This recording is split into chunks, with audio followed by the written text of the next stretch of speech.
Welcome back to Midcap Radar. Well, as promised, we will now be joined by the management of UPL. Remember, the company reported a good set of Q4 numbers, margins came in healthy, and EBITDA zoomed higher by 67%. We are now joined by Shroff, the chairman and group CEO at UPL, along with Mike Frank, CEO of UPL Corporation.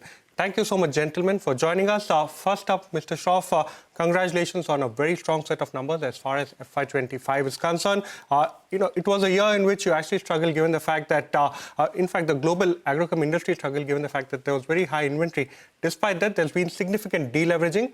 However, going forward into FY26, the Fleet is slightly disappointed by the 4 to 8% revenue growth guidance that you've given, along with the mid-teen EBITDA growth guidance that you've given. What has led to a slightly, if you may call it, a slightly conservative guidance for FY26?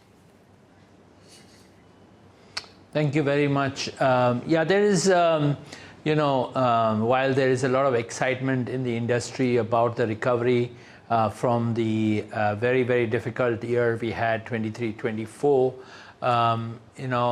everybody is very cautious on the volatility in the market with the commodity prices, with the tariff situation, and these sort of volatile markets require very, very thoughtful business strategies. We also want to continue to deleverage. We want to make sure that we control the cash flows. We need to continue the discipline in the industry. UPL is a large player, and a lot of industry follows our cue. The focus is around deleveraging the balance sheet. Focus is on quality of business. And with the volatility in currencies, markets, commodity prices, we just need to be very, very cautious, optimistically cautious on the outlook for next year.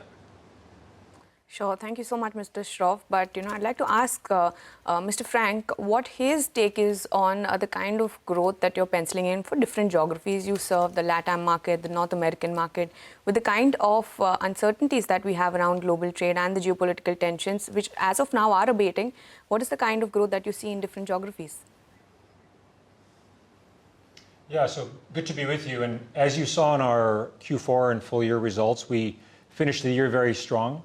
Overall, we grew volumes significantly in our FY25, and that growth was really centered primarily last year in Europe and North America, which grew really strongly.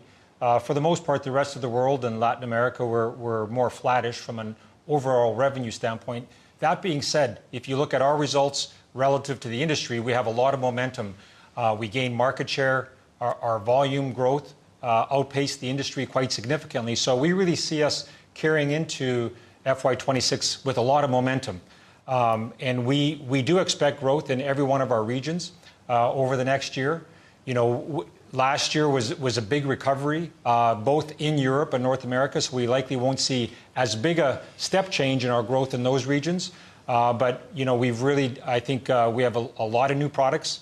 We're going to be launching over $130 million of new products in FY26, and so there's just a lot of momentum carrying us into next year, which we think will help us continue to grow the business as we've guided to.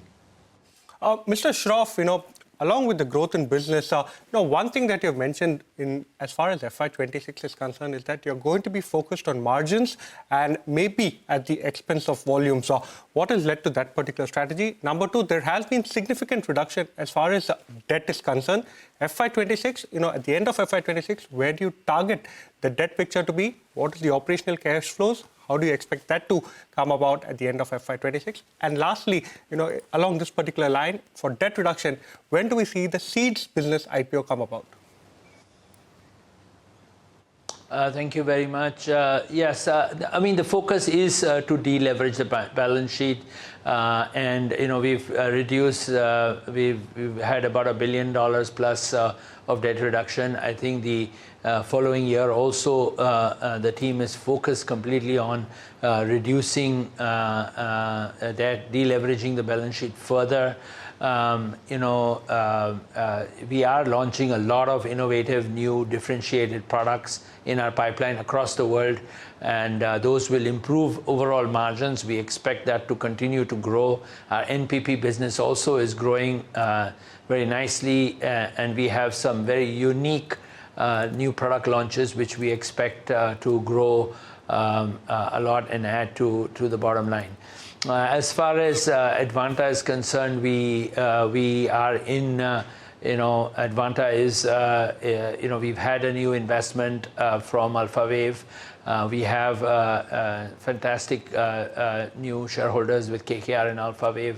We expect to continuing to review the IPO market and then look at it either towards the end of this year or next year. In terms of, Mr. Shroff, in terms of the channel inventory, what is the current situation? Last couple of years, we understand it's been really tough. Has that reduced? And also, if you could give us a comment, if you've in the last half hour, tuned into CNBC, you would have realized that the US as well as China have reached a broad understanding as far as tariffs are concerned. Given that you are an integral part of the global supply chain as far as agrochemicals are concerned, how does this impact you? Yeah, I'll answer the last part first. We see a very good tailwinds for our U.S. business. I think in the U.S., UPL is one of the largest supplier of crop protection chemicals, and we are seeing a lot of interest in and tailwinds for that business. I mean, it's good that there is stability in the trade wars, and some kind of visibility there would give us a good understanding of how to position our pricing in the U.S. market. As far as UPL is concerned, we feel very comfortable that our cost of production is good, and we can be very competitive and continue to gain market share around the world. And we continue to do that to really support our distribution base in not only in the US but all over the world.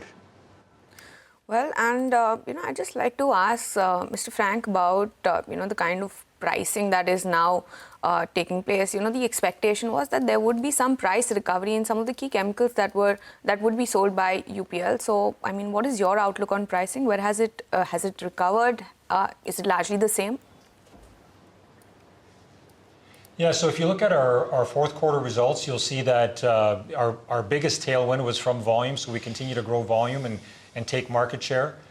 Price was also, though, a tailwind, and so we did see some improvement on pricing in our fourth quarter, which we think will carry into FY26. And so we really do believe that the current environment for post-patent crop protection products is pretty much bottomed out, and that was the case through the course of really the last 2 or 3 quarters last year. And so now we do see some recovery in a few active ingredients, but more importantly, it's really our new products that really are setting a new standard in terms of the value that they create for growers. We call them our differentiated and sustainable products, and those products are really priced to the value, and that's where we continue to see opportunities to see some price increase going into FY26. Okay, Mr. Shroff, last question from our end. I'll try and squeeze in as many as I can. Number one, China recently imposed levies on imports of the insecticide Cypermethrin at 166% for UPL. What will be the impact over there? FY26, given the fact that you're focusing on margins, what can be the net price realization increase that we can see? And lastly, are you looking to increase stake as far as UPL is concerned? So I think Cypermethrin is a product which we sell around the world. China is not a very big market for us, so no material impact on that. As far as the pricing of products, we continue to focus on bringing business efficiencies and reducing our cost of production. That's an ongoing process, and I think with the challenges which the industry faced, I think there has been very good work by our team. As far as the shareholding increase, we were able to get some additional shares as a family during the rights issue. So we've been able to increase our stake, but that is a continuous endeavor to increase our stake in the company as and when we feel that we have adequate cash flows. Well, thank you so much for that, gentlemen. That was the management of UPL speaking to us, talking about the outlook going forward into the year. So thank you so much. We hope to connect with you soon. But viewers, as we slip into a break, here's some good news for you. India's business news leader is now only a click away. Introducing CNBC-TV18's all-new app. Get instant access to breaking news, in-depth articles and financial world updates at your fingertips. Download the CNBC-TV18 app now from the Apple Store or Google Play Store, or just scan the QR code on your screen.